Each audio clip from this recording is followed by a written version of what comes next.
In the last video we talked about the zodiac signs, and there I told you that I am a Scorpio. And while I don't necessarily believe in the zodiac signs, I still recognize myself as a water sign. Water is definitely my element. I love water and the ocean. I find them aesthetically very pleasing as well as really fascinating. Just the fact that over 80% of Earth's oceans still remain a mystery to humanity is intriguing in all possible ways. So I knew I wanted to do mermaids for one of these character design videos at some point, and what's a better idea to go with than the 7 seas? The 7 seas is an old phrase used to refer to all oceans, and is probably best known from pirate-centric media where someone having sailed on 7 seas basically means that they have a lot of experience on adventuring on the sea. The 7 seas is mostly a figurative term, not connected to any actual specific geographical areas, though it can and has been throughout history linked to different water masses depending on which culture and era's perspective we are looking at it from. In the modern world, the world's major oceans can be geographically divided into 7 different regions, and these are the ones that I decided to take as my inspiration. I felt like it was a good midway to take, since there isn't any official, consistent list of them, and the 7 oceans gave me fun variety in the character designs, since the Earth's major oceans reach every continent in the world. These oceans are the Indian Ocean, the Southern Ocean, the Atlantic, the Pacific, and the Arctic Ocean. The Atlantic and Pacific are the biggest oceans, so they are often terminologically cut into half in the equator area, to the north and south parts, so I did that also with these characters. I of course came up with some lore to go with these designs, and it goes something like this. The world's oceans are being polluted, warmed, and exploited by humans. Each ocean has their own mermaid culture and kingdoms, being led by a queen. These different mermaid monarchs decide to discuss the ongoing events and the future of mermaid kind with one another, so they have a council meeting. The 7 crown princesses of each kingdom are also attending the meeting alongside their parents as the future queens, but soon notice that the older merfolk have already given up. They are focusing rather on surviving in the changing world and are prepared to step out of the humans' way. The younger generation sees that the situation needs more radical solutions, and they decide to take matters into their own hands. Abandoning their lives as princesses, they join forces with one another to form a rogue, morally grey group that combines piracy and, I guess, a type of eco-terrorism. Robbing marine museums, liberating aquariums, sabotaging vessels and evil corporations, changing tides to redirect all the waste back towards its source, and fighting those hunting endangered marine life. All the while trying to get along with each other, different manners and priorities clashing, and also solve more personal troubles. Maybe the initially purely professional alliance develops to actual affection, trust, and friendship. I wanted each character's color palette to reflect them being inspired by an ocean, so a lot of blues, funnily enough, but I tried to give each character hues and saturations that could best evoke the feeling of each individual ocean. So turquoise for Indian Ocean, very pale, almost white blues for Southern Ocean, rich, purplish royal blue for South Atlantic, grayish blue for North Atlantic, cyan pool blue for South Pacific, dark greenish teal color to North Pacific, and vibrant, kinda basic blue to Arctic Ocean. For these designs I was inspired by mermaid core, pirate aesthetic, and real-life cultures, which is a lot to combine, and I did have to make some choices for the sake of clarity, but hopefully these are still to your liking and somewhat cohesive with one another. In the bio there's a link to my Pinterest, where you can see my thought process maybe a bit more clearly.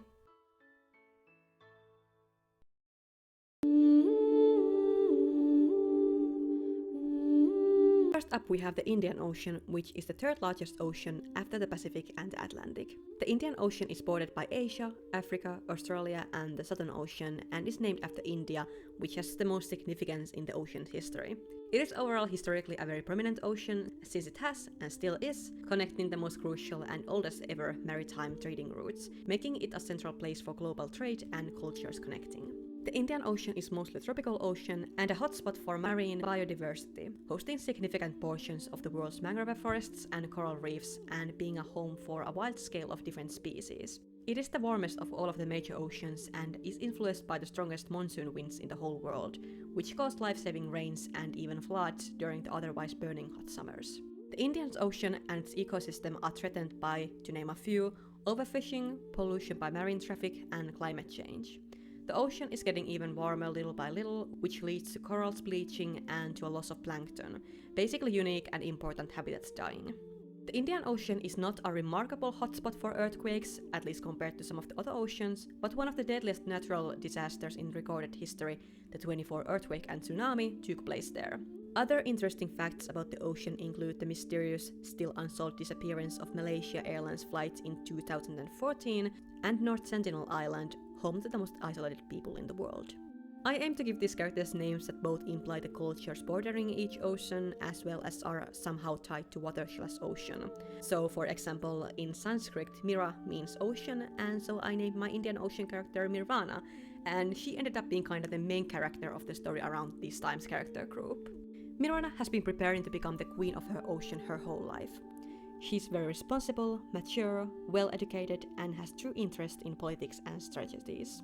Her father has died within the last couple of years, and so Mirana has acted as her mother's right hand, being already actively involved in the ruling of the kingdom.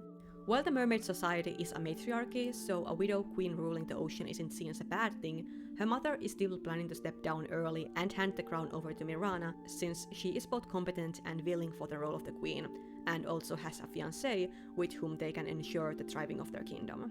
While taking in the last nuggets of wisdom, Mirana joins her mother in the biggest and most significant meeting in a long time, the Council of the Seven Oceans. Mirana takes her upcoming queenhood with earnest seriousness and professionalism, but she is also more idealistic than the older generation of rulers, so she hopes the council will make some good, tangible decisions. When this turns out not to be the case, Mirana starts to doubt if the old ways she has been taught are the right answer at all anymore.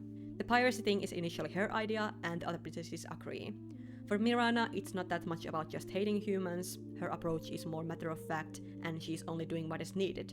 She hopes her actions are first and foremost going to inspire other merfolk to see their home as worth fighting for, demonstrating that resistance is possible. So, she rejects the future she has been preparing for her whole life, which is very out of character for someone as rule-loving and sophisticated as her. But even as a pirate, she would still hold on to a certain elegance and manners, not totally letting her status as a princess go. As an opponent, she enjoys mind games more than outright physical attacks, and she seems very diplomatic, even compassionate, but she's also strategic, relentless, and cunning. In the group, Mirana would take the role of a wise, calm, yet a bit reserved and serious big sister, who would sometimes have to act as the adult, being both strict and understanding. If this was a real story, I would see Mirana struggling the most between her princess and pirate lives, since she had such a clear future in the ocean and everyone, herself included, trusted her to fulfill that role. But her reasons for pirating are the same exact reasons why she wanted to become the queen, to protect her people. The royal life just didn't seem to serve that goal anymore. Mirana's design is of course mostly inspired by Indian culture with all this jewelry and flowing fabrics. I tried to mix it with some pirate captain vibe, since Mirana is kinda the leader of the group. She's holding a scroll, most likely a map, and a compass in her hands to establish her role as a leader, and also to connect her with the Indian Ocean's relation to navigation. And speaking of hands, I gave Mirana 4 of them, since portraying characters, especially deities, with multiple arms is very common in Hindu arts. I put a lot of droplet shapes and patterns in the design to stand mostly for the monsoon rains, and alongside feathers and a big leaf, there are also roots sticking out of her hat to refer to the mangrove forests. I tried to give her some henna-like tattoos, but I don't know if it's that visible in the final design due to all the layered clothing. Mirana still enjoys finer things, so she has absolutely draped herself with expensive and high-quality jewelry. I like to think that most of it has been looted on their adventures, and she wears them not only to keep up with her royal appearance, but also as a trophy, to show off her victories without having to spell it out. I decided to make her lower part that of a crocodile, because even though crocodile isn't really a traditional sea animal, the saltwater crocodile's habitat is vaguely in the Indian Ocean area, and the Hindu god of waters, Varuna, is depicted riding Makara, a crocodile-like creature. And giving Mirana the tail of a crocodile just made her more unique and interesting looking in my opinion. Her eyes are also inspired by crocodile eyes. All of these characters of course have weapons to do all the pirating with, and for Mirana I gave a scimitar, a curved blade sword, often associated with India and other nearby cultures. Overall, I wanted her color scheme to be very warm and vibrant due to the Indian Ocean being the warmest ocean and having a really diverse and colorful ecosystem.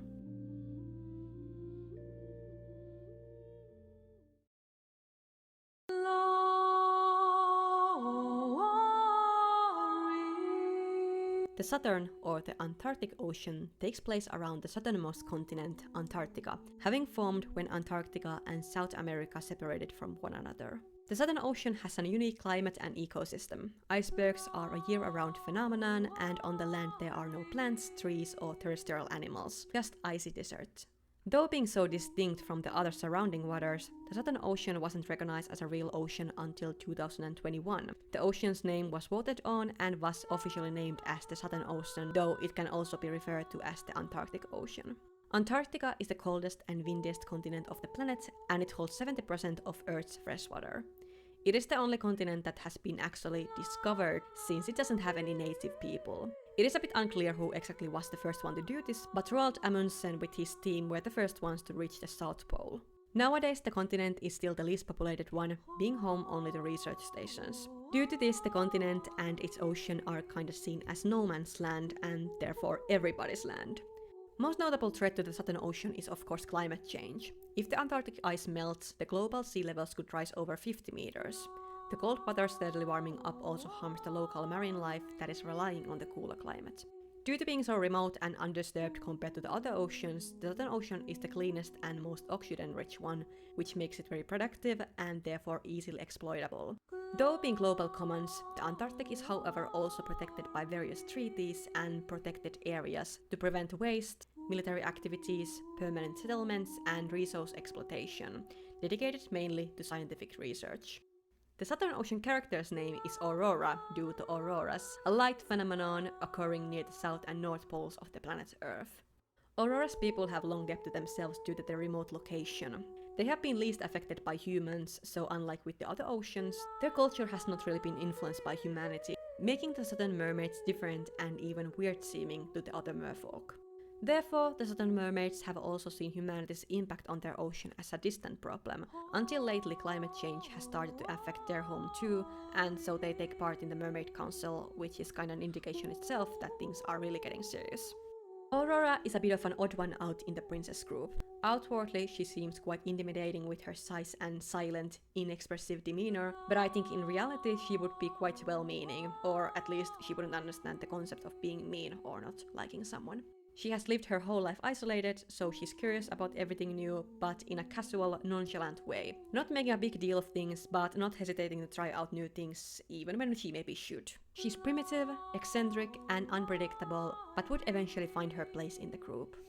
Aurora's view on humans is quite neutral, since her people don't have that long or turbulent history with them. Her whole reason to join the gang is more based on, why not? She does a lot of pirating, in fact she would never say no to some dueling and stealing, but she's there also to learn and experience. Aurora's lower part is based on a colossal squid, a massive sea creature whose existence was debated on for a long time and quite likely inspired the myths about a kraken. The largest colossal squid was captured in Ross Sea in the Southern Ocean. I like to think that Aurora's mermaid type is larger and lives longer than the other mermaids, so even though she is the tallest of the princess group, she is still a baby within her own kind. The squid-like features in the design are also inspired organism 46b, a squid-like cryptid who was allegedly found in Lake Vostok, an under-ice lake in the Antarctic. According to this myth, the organism was a huge squid-like creature that could shapeshift and release mind-numbing toxins. For this design, I was also inspired by Ningen, pale, humanoid, urban legend creature associated with the icy waters around Antarctica, and ice fishes, the few fishes that can actually survive in the freezing Antarctic waters by not having any hemoglobin in their blood. Since Antarctica is the only continent that doesn't have any human population, I wanted Aurora to be kinda uncanny, weird, and unhuman in her appearance, having, for example, multiple eyes and these antenna things sticking out of her face. She is wearing only a transparent minimalistic cloth, since clothing is really a human-made invention. For the same reason also her jewelry, dagger and other decorations are made out of bones, pearls and ice. Overall, I wanted the design to be quite simple, pale, frosty, sharp and mysterious looking, representing the cold, empty and undisturbed polar wilderness.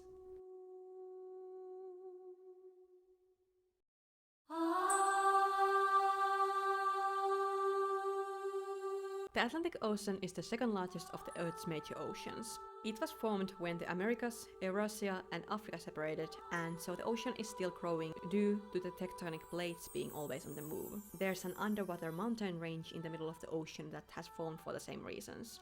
Atlantic is named after the Greek god Atlas, and it is the saltiest of the major oceans.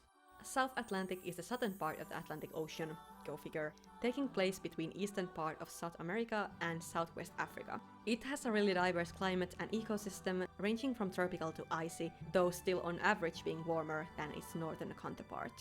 The South Atlantic is known both in history and in legend.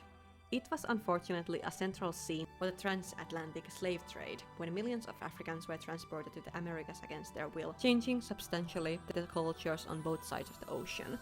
The South Atlantic is also where the mythological city of Atlantis is said to be located. According to various legends, it was either a thriving island empire that was sunken due to its people getting too arrogant, or the underwater home of the sea god. Flying Dutchman, perhaps the world's most well-known ghost ship that was cursed to sail the seas forever, is also associated with the South Atlantic, especially the area around the Cape of Good Hope. My South Atlantic character's name is Delphine, and in this universe the city of Atlantis is the underwater home to the rulers of the South Atlantic, and so Delphine is the princess of Atlantis. Her kingdom is perhaps the most glamorous one, and prides itself with its long history, highly advanced society and cultural significance. They might not say it out loud, but they kinda see themselves as being a step above both humans and other merfolk, and this has caused the kingdom to turn a bit onto themselves, not really acknowledging the state of the world until now, when it's pretty much undeniable. Delphine's parents have of course been aware of the problems of the world, and this has made them quite protective of their daughter. She's been quite sheltered and pampered, which has caused her to get blinded by her own status and privilege. She is quite theatrical, confident, vain, and overly concerned with appearances. On the other hand, she never means any actual harm. Her demeanor is very outgoing, bubbly, and enthusiastic, and she's caring and encouraging towards others. She just never stops to think any further. Delphine's reasons for joining the rebel group aren't that much about getting a revenge. Her family has made sure that she doesn't know that much about terrible things happening around them, nor does she just want a reason to fight. She, to be honest, sucks at fighting, and when the real action begins, she would rather just look cool than get herself dirty. At first it might seem Delphine only wants to be a pirate for the aesthetic and the grand meaning of it all, and I guess that might be partially be the case, but the bigger reason for her is that it is a way for her to prove to her family, others, and herself that she can do things also on her own and survive in the real world.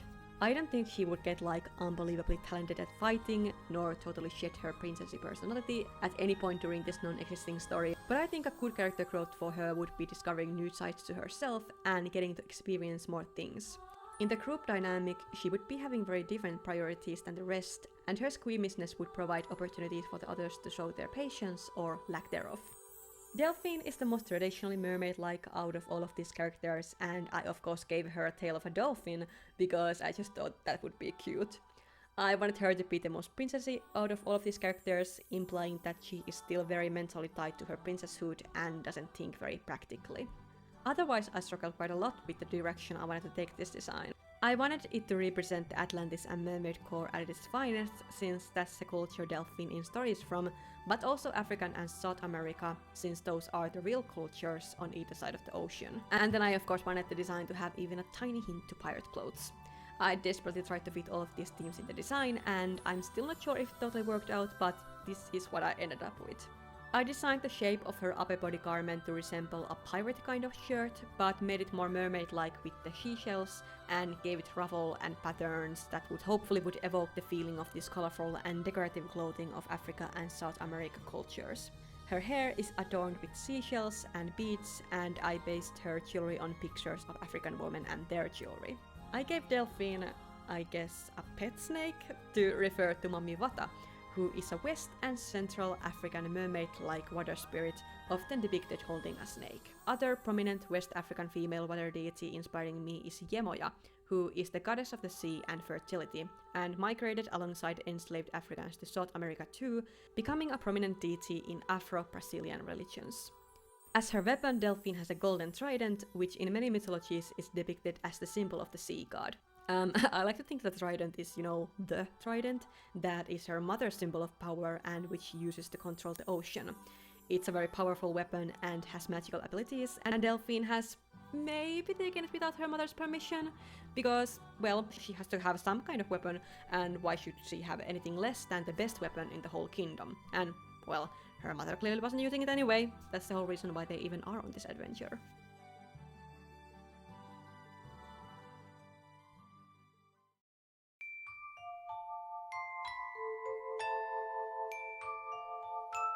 The North Atlantic Ocean is bordered by Europe, Americas, Northwest Africa and the Arctic Ocean. It is recognized as perhaps the stormiest major ocean, and the west side of it is a hotspot for hurricanes due to the warm winds of the Sahara Desert crossing the ocean and turning into storms in the water.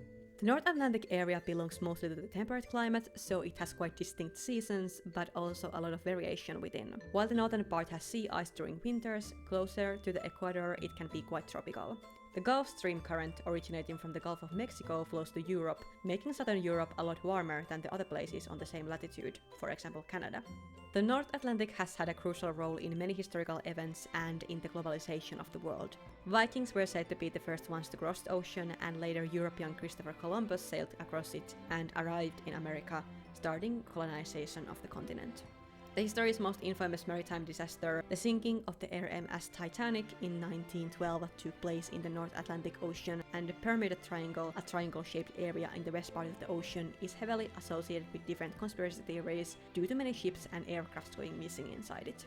The North Atlantic is historically overfished, and one of its regional seas, the Baltic Sea, is the world's most used sea due to commercial and tourist traffic, which has led to so-called dead zones, where there's not enough oxygen for the marine life to survive in. Caribbean, the place that in media often gets portrayed as the pirate hotspot, takes place in the Northern Atlantic, but instead of making my North Atlantic character just the most stereotypical pirate, I learned more towards the aesthetic of a stormy grey sea, waves crashing dramatically against a rocky shore, and a lighthouse emitting melancholic light through the thick fog, which, is one of my favorite aesthetics, and therefore I ended up liking this character quite a lot. This is Morgan, and she has more personal bitterness towards humans. A long time ago she actually fell in love with a human man and was ready to abandon everything she had in the ocean to live on the land with him. This made her have really troubled relationship with her family, but Morgan didn't really care. She didn't want the lavish underwater palace, but a simple seaside cottage where she could start her own family. However, the lover ended up leaving Morgan for a real human woman, and so Morgan had to return to the ocean with her tail between her legs. Her family did take her back, but things were never the same anymore. Morgan wasn't fully trusted, her family would use every chance to remind her of her mistake, and would constantly give her this "I told you so" look. Morgan became a creature in between, not accepted by humans nor her own people, so when the rogue princess group forms, she jumps at the chance, not hesitating or looking back.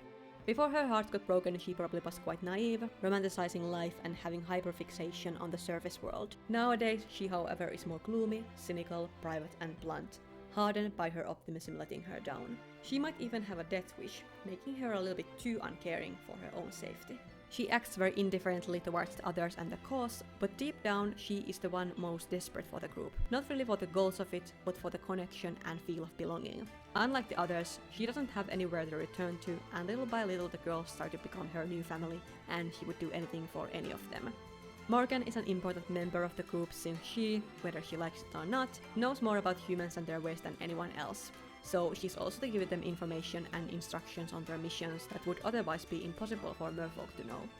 Morgan's design is inspired by a selkie, a seal mermaid in northern, especially Irish mythology, about creatures who could shapeshift between a seal and a human by putting on and taking off their seal skin. I gave Morgan the tail and whiskers of a seal and had her skin have freckles that resemble the spots in seal's fur. As I said, I wanted this design to be associated with storms and turbulent waters, so I made her color scheme less saturated than the others. She is wearing a long tattered jacket, resembling that of a lighthouse keeper, her hair is windswept, decorated only with gull feathers, and she is carrying a lifebuoy and a lantern resembling the top of a lighthouse. She is covered in seaweed, ropes and fishing nets, and the buckles in her belts are triangle-shaped as a small reference to the Bermuda Triangle. Morgan's weapon of choice is a pistol, since fire guns are definitely the most human-made weapons, hinting at her past with humanity. Her only actual jewelry is a ring hanging from her neck as a necklace, and there seems to be a love letter hidden under her jacket. Both may be mementos of her lost love, which she has not totally gotten over yet. I also gave her an eye patch. It doesn't really have any other context than I just wanted one of the characters to have one to fit with the whole pirate team, and it just went with her design the best, so feel free to theorize it in the comments. Overall, for her character and design, I was inspired by The Little Mermaid, both the original story and the Disney character, and Rose from Titanic, both being associated with the North Atlantic.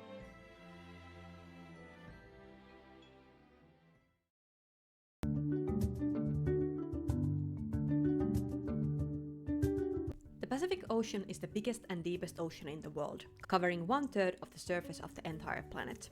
The ocean is gradually shrinking though, since a tectonic plate at the bottom of the ocean is a little by little sliding beneath another one. This makes the Pacific the most volcanically and seismically active place in the whole world. Most of the planet's volcanoes are located there on a horseshoe-shaped area called the Ring of Fire, and the ocean is the world's hotspot for tsunamis. The first one to cross the Pacific Ocean, as far as we know, was Ferdinand Magellan, who named the ocean Pacific, apparently because how much more peaceful it seemed to be compared to the Atlantic. Just like the Atlantic, the Pacific too is separated into the South and North halves in the equator area. The South Pacific takes place between Australia and South America, and most of the whole world's islands are located there, having formed from dead volcanoes. Polynesian people have explored the ocean long before anyone else and migrated even to the most distant islands, including now famous Easter Island that was found by Europeans only in 1722. The South Pacific is mostly a tropical ocean, and it has a very diverse ecosystem and is a home to the Great Barrier Reef, the world's biggest coral reef system and one of the 7 natural wonders. Point Nemo, the most remote location from any land, also takes place in the South Pacific and is often used as an intentional spacecraft crashing site. Most notable threats to the Pacific Ocean are overfishing, deep-sea mining, pollution, and over-tourism, due to the area having many beautiful and popular destinations. The Great Barrier Reef is constantly decreasing and bleaching due to the different color diseases and climate change. This has been tried to be prevented by setting the Great Barrier Reef Marine Park around the reef to protect it from fishing and tourism. South Pacific has also worked as a nuclear weapon testing site, which has caused damage to the environment and local populations. The South Pacific character's name is Kailani, and she's a chaos. Her kingdom is known from its vibrant ecosystem and unique locations, all which now is threatened by the human impact. Kailani's people have once already had to migrate due to the humans taking more and more space in the ocean, massive cruise ships sailing around, new tourist destinations being constructed, and beaches and the ocean getting trashed. I think in this non-existent story, mermaids having to exist next to water parks and gift shops would be a source of some dark humor, but would also definitely fuel Kailani's distaste towards humans. Kailani has some serious small but can kill you energy going on. She's aesthetically very cute, wearing flowers in her hair and liking pink, but she's also impatient, fierce, daredevil, and just generally does before she thinks. She has the ego and confidence of someone much larger than her, and she thinks that the bigger the risk, the better. She's the group muscle and enjoys causing havoc very much. Kailani doesn't like humans, but she isn't as bloodthirsty towards them as some of the other characters. Her method is more based on being mischievous, and I think even when she lived at home in the South Pacific, her favorite pastime was messing with tourists, stealing their stuff and flooding their hotels. Within the rogue group, she would get along with pretty much everyone due to being quite laid back and open-minded, yet eager to take action. And, well, I don't think she would even care if someone did not happen to like her. I see especially her and Aurora having unexpected true friendship, because even though outwardly they seem like complete opposites, they both still share that same feral energy, both lacking any self-control and situational awareness. Kailani is inspired by Pele, Hawaiian goddess of volcanoes, and Namaka, the goddess of ocean, who encapsulate the two forces that meet in the South Pacific, water and fire. Kailani's mermaid tail is made out of lava, and don't ask me how that's going to work in real life because I don't know. I also made her hair have these streaks to imply magma streams. Her skin looks like lava stone in places, and her eyes are glowing warm light. Kailani can most likely stand much greater heat than the other characters, since her mermaid type has adapted to extreme conditions. Maybe they could swim in lava, I don't know. As a contrast to her fire features, Kailani has also decorated herself with seashells, pearls, leaves, and flowers to give her that Paradise Island vibe. I made her tiara and ears to look like corals, and her color scheme is very colorful since the South Pacific is so associated with vibrant and wide spectrum of colors, manifesting especially as the coral reefs. She's wearing a weathered, lousy, probably stolen tourist t-shirt as some kind of weird trophy, and as her weapons she has 2 hooks that are inspired by the demigod Maui in the Polynesian mythology, who is often depicted carrying a magical hook around, which he has used to create, among other things, the Pacific Islands.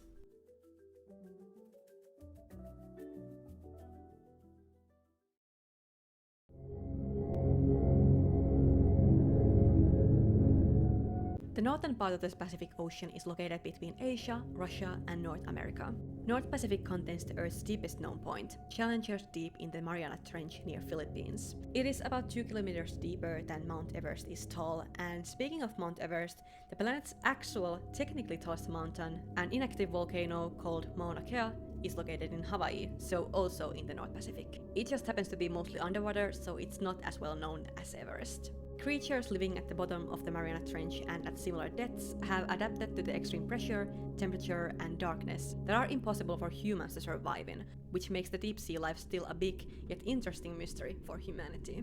The North Pacific is also the most polluted of the major oceans. The Great Pacific Garbage Patch is a large pile of human-created waste floating between Hawaii and California. The patch consists mostly of different sizes of plastics, which are very harmful to local marine life. The ocean has also worked as a dumping place for nuclear waste. The North Pacific character Nagisa is the edgy, bitter, and angry one. She is a deep-sea siren, and her people have endured the worst effects of human pollution. Nagisa has grown up seeing her home getting destroyed little by little, and the climate among her kind is very anti-human. She actively hates humans, and whenever the princess gang gets together, she is the most passionate, even obsessive one to get revenge. Her outlook on the matter is very black and white, and she doesn't even want to hear different opinions. Nagisa is reckless, impatient, and resentful. She wouldn't really get along with the others at first, aggressively questioning Mirana's more level-headed authority and more empathetic members' trustworthiness. But I think under the hard surface she would be the one of the more sensitive characters, and she gets easily passionate about things also in the good sense, her harshness being mostly a self-defense mechanism. An interesting yet sad story point would be if Nagisa herself, without telling the others, would be slowly yet steadily dying because of the pollution, and therefore would see her revenge against humans as such a big deal. She wants to do it before she passes.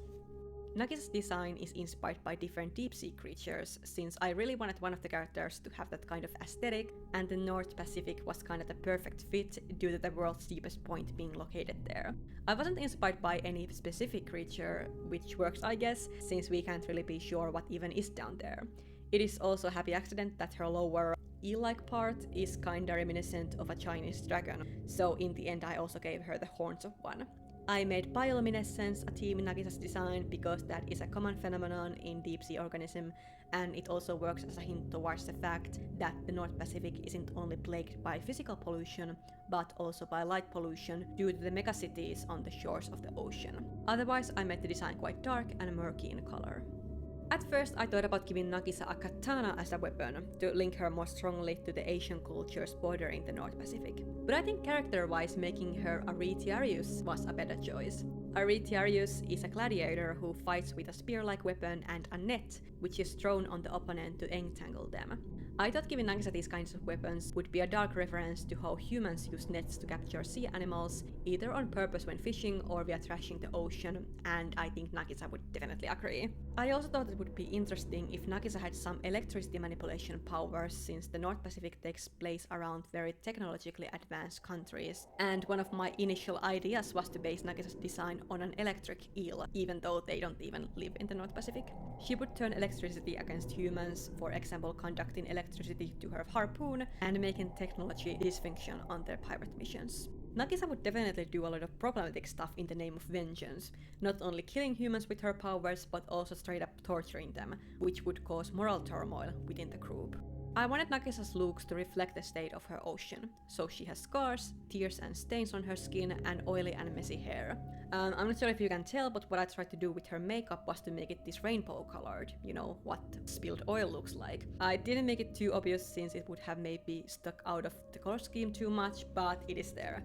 Her clothes and accessories are repurposed from waste. At some point the group has probably run into some human pirates, and as a trophy Nagisa has taken their flag and wrapped it around her chest. Her sleeves are made out of plastic bags, but I tried to make them similarly shaped to kimono sleeves to give her more that kind of silhouette. Her jewelry is basically fishing hooks, sharp metals and shards of glass, and oil-resembling black pearls. Lastly, I just threw a bunch of garbage on her to make the design both detailed and chaotic, and also gave her a Molotov cocktail made into a plastic bottle. Not sure how that would work underwater.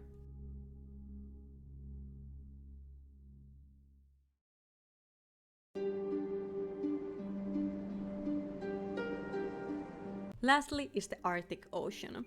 It is the northernmost ocean located around the North Pole, bordering Norway, Iceland, Greenland, Russia, Canada, and Alaska. It is the smallest, coldest, and saltiest of the world's major oceans, and also the most mysterious one to humanity due to its unwelcoming climate. Most of the Arctic Ocean is covered in sea ice year-round, and it doesn't have much of a plant life. The Arctic ecosystem is unique yet fragile and not so diverse, and all the animals are adapted to living in cold and in water. Unlike the Antarctic, the Arctic has a permanent human population, including indigenous people like the Inuits and Sami people with their own cultures and history. The area has also had its expeditions, explorers trying to find a route through the Northern Ocean to save time when traveling between continents. The most tragic case probably being Captain Sir John Franklin, who with his whole expedition crew died after their ships got stuck in ice. The Arctic is the fastest warming ocean, getting warmer twice as fast as the rest of the planet. The Arctic ice is actively diminishing, and scientists are predicting a blue ocean event, a possibility of the Arctic region being completely ice-free during summers within our lifetime. This wouldn't affect only the Arctic and its inhabitants, but the whole world. The melted ice would enter other oceans as water, therefore raising sea levels and disturbing important currents that affect weather and seasons around the world. The Arctic is abundant in fish, minerals and oil, so some people are actually quite keen to take advantage of the sea warming. Still, many actions to protect the Arctic have been taken as well. For example, commercial fishing is completely banned on the Arctic Ocean until scientists have calculated how the resources of the ocean can be used sustainably. I named my Arctic Ocean character Eastif, like Edith, but with Ease, ice. Clever, I know. She's a polar mermaid whose home area is being affected by the creeping threat of climate change. Eastif's kingdom's death is going to be slow and subtle, but still very devastating. Her kind, however, have always been quite a lot in touch with local humans, due to the area being smaller, isolated, and less populated, and people just having more rational respect for nature in the harsh conditions. Eastif has grown to live alongside humans, has seen them being good and kind, and witnessed them trying to understand and solve climate change, which makes her have more nuanced view on the humanity compared to the other princesses. Eastif is a bit shy and quiet, but also kind, gentle, and patient. On the outside, she seems like the group's weakest member, but mentally she's probably the strongest, always trying to see good in people, having strong morals, and standing behind her values, even when she's scared. She has a bit of a different motive to joining the pirate group compared to the other members, because she doesn't really want to take revenge on anyone, but to understand the world better and maybe steer humans to the right direction more gently. She sees the different shades of grey and dreams of bringing merfolk and humans together to solve the problems that affect them all. Her more empathetic look on humans causes internal conflicts in the group. She is questioning the ethics of their actions, fearing they're becoming as bad as the humans they fight, and generally just being cautious. Her empathy clashes especially with Nagisa's bitter hatred, and Nagisa makes it sometimes even a bit too clear that she despises Eastif's worldview and softness and sees them as dangerous flaws for the whole group. Still, Eastif keeps being kind, seeing also Nagisa's point of view. Eastif's design, her clothing and accessories were mostly inspired by Inuits, and overall I wanted her to seem more approachable, cozy, and have human-like clothing compared to my other polar mermaid, Aurora, because unlike the Antarctic, the Arctic actually is a permanent home for humans too. I gave her this polar bear fleece cape thing, since the most iconic Arctic animal is definitely the polar bear. I also made Eastif's hands resemble claws, and gave her features to refer to other central animals of the Arctic region, ears and antlers of a caribou, and the tusks similar to those of a walrus. My intention with her eyes being completely black was to make them maybe resemble snow goggles. Goggles that Arctic's indigenous people have carved to shield their wearer from sunlight and snow blindness. Her tail is that of an orca, but I made it have this cracked pattern to resemble ice pieces floating in water. Just like with many of the other characters, Eastif too has a lot of droplet imagery going on, but in her case is supposed to imply melting. I wanted her color scheme to have a high contrast to stand for dark water and white snow. I was first about to give Eastif a sword that was made out of a tusk of a narwhal, but then I thought that characteristically that wouldn't really make sense, since I don't see Eastif being really able to look someone in the eye and then just stab them.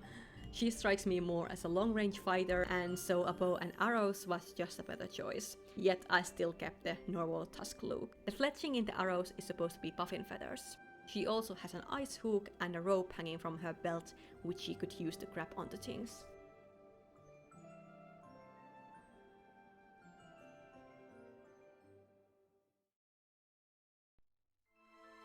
For some reason the universe was so against me making this video. First, my trustworthy 7-year-old laptop's battery died, and that gave me an excuse to finally get an actual PC I have been planning to buy someday. However, Windows 11 doesn't support my old drawing tablet, so I had to replace it with a completely new one. I had hard time setting up my drawing program to the way I'm used to, and for some time it looked like my brand new microphone wasn't gonna work with the new computer either. But now, after updating basically all of my equipment at once, going through tears, sweat and blood, and consulting my more tech-savvy friends, I guess everything is finally okay. And we are finally at the end of this video. These characters grew on me. You might have gathered that from the little additional illustrations I did before I had even finished the designs themselves, and I like how all of them turned out, especially since mermaids aren't really a thing I draw that often. I don't know if the pirate theme is that obvious with most of these characters. Originally, I planned that to be a way bigger visual part of these designs, but I ended up feeling like that would have been away from something else, since I mostly wanted these characters to embody the nature, culture, and general feel of each ocean. So, well, we can probably just say that since they are mermaids, they don't really know the human pirate's dress code.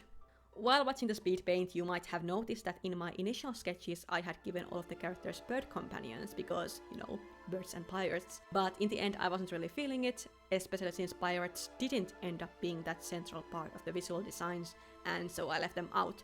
Here anyway is what I had planned. Kingfisher for Mirana, Emperor Penguin for Aurora, Toucan for Delphine, Seagull for Morgan, Parakeet for Kailani, Red-crowned Crane for Nagisa, and Puffin for Eastif.